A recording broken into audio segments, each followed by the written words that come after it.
नमस्कार. विनुश्री एरंडोलीमध्ये आपणा सर्वांचे मनपूर्वक सहर्ष स्वागत आहे. मित्रांनो, आज आपण पाहणार आहोत अतिशय सोपा 10 ओळी निबंध. निबंधाचा विषय आहे नागपंचमी.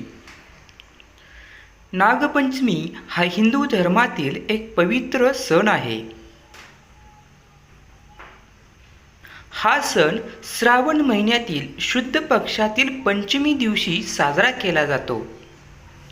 या दिवशी नागदेवतेची पूजा केली जाते. नागदेवतेला दूध, फळे, फुले अर्पण केली जातात. महिलांनी या दिवशी उपवास धरून पूजा करणे महत्त्वाचे मानले जाते. नागाच्या प्रतिमेला किंवा प्रत्यक्ष नागाला दूध पाजले जाते. शेतकरी नागाला आपल्या शेताचे रक्षक मानतात. नागपंचमीला गावोगावी पारंपरिक गीते व कथा सांगितल्या जातात. सर्प हे पृथ्वीचे संतुलन राखणारे जीव आहेत, म्हणून त्यांचा सन्मान केला जातो.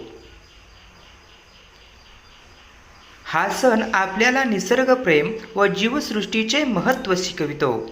मित्रांनो, आपणास हा व्हिडिओ कसा वाटला कमेंटद्वारे अवश्य कळवा. चॅनलवर नवीन असाल चॅनल जरूर लाईक, शेअर, सबस्क्राईब करा. धन्यवाद.